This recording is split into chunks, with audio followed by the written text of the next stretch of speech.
What's up, YouTube? Adam Grover from Grover Boys Racing.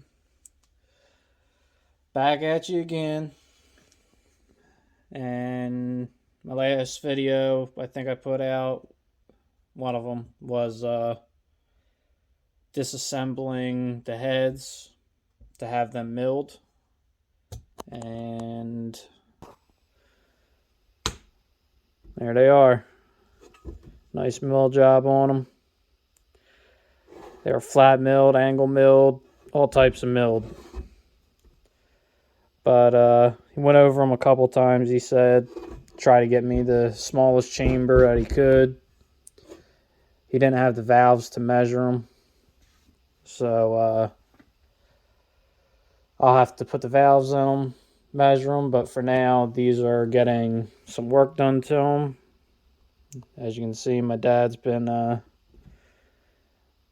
going to town on them a little bit. I think I got the other head down here.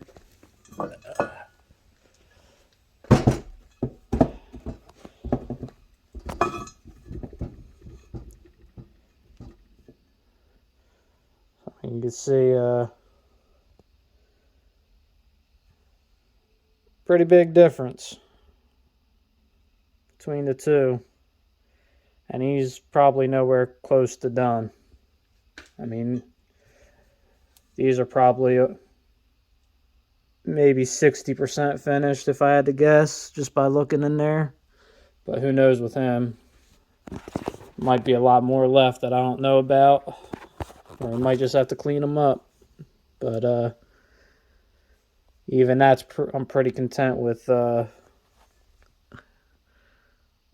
right there. I mean, there's really not too much I see, but he does his own thing, and he's already got a lot done to him, so to that one at least. It's time-consuming stuff that he does, but in the end, it's worth it. So he's actually been getting these done pretty quick, but I think these took about a week for the machine shop to mill them, which ain't too bad. It's Sunday now, ended up getting these, I think, Thursday or Friday I got them back, so not too bad. And then the intake, he also ran a little bit on that, so that way this will sit nice. So in these, we got $200 worth of milling. So that'll be added to our $350 budget when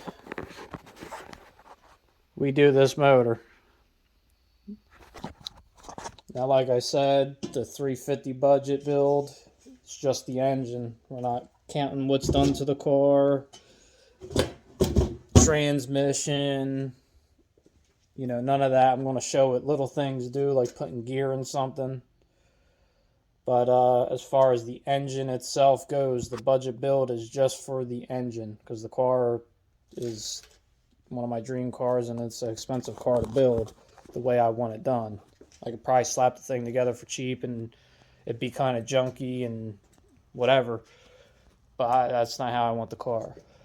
So, like for instance, we got these brand new Patriot fender well headers. These were $470 shipped from Summit with tax and all, because I'm in New Jersey, so you got to pay tax.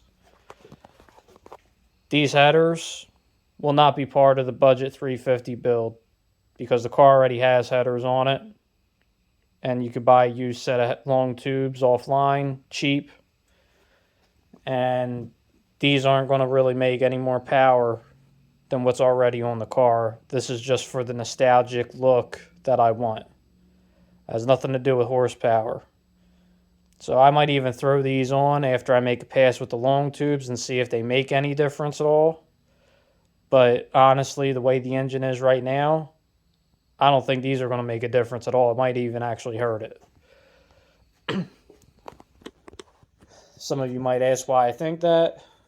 Probably because the tubes on these are bigger. I haven't really looked at the old headers too much, but it's not really a high compression engine out there. It's a stock 350, stock bottom end 350. It's got a 60cc chamber head on it, so it's probably, maybe depending on the gasket compressed thickness, we might be at 9.5 if we're lucky. So, and that's just going off of general statistics with how deep that Chevy usually puts the piston down in the cylinder bore from the deck, and using around the 25 thousandths compressed gasket, and then the dish of the piston itself. So when you figure all that stuff out, use a compression calculator, you can figure out your static compression, and then, you know, the cam deciphers your dynamic compression. So I'm going to measure these chambers, see what these equal out to, and hopefully these chambers are down to where I want them, or close. He did the best job he could with these heads, so I'm content with the job he did. And for the price, I mean, $200 for the intake and the heads. He told me $150 just for the heads, so $50 for the intake ain't too bad. But got some other stuff done on it. That'll be in another video, so make sure you guys stay tuned for the old 55. I'll show a couple of the body pieces going on it. So make sure you all come back and check that out on the next upload. So you might want to hit that like button and subscribe. That way you can see what's going on if you're interested. If not, then don't. But getting stuff done as much as I can on it. So that's what we got as of right now. The headers, intake, the heads are back. My dad's going to port those. Once they're ported, I'll put the valves in them, clean stuff up, whatever I got to do. We had an issue with one of the valves, having a little bit of a hard time going in and out. So I'm going to figure that issue out, get that solved before assembling them. And then I also want to measure the chambers so I know exactly what I have. So I'll do a video on that. And then, excuse me. And then, hopefully we can get the car back running, which shouldn't be too hard to do. And make a pass with it, how it is, after I get a couple things situated on it. I'm not going to mess with the timing right away. I'll do that at the track. I'm going to leave whatever the setup, how they have it, pretty much how it is. I am going to put a aftermarket shifter in it, which is ordered. Waiting on that to come in. It's going to get a Hurst Competition Plus shifter in it. Just because I don't feel like going through the issues I'm having with the shifter that's currently in it. It needs to be adjusted.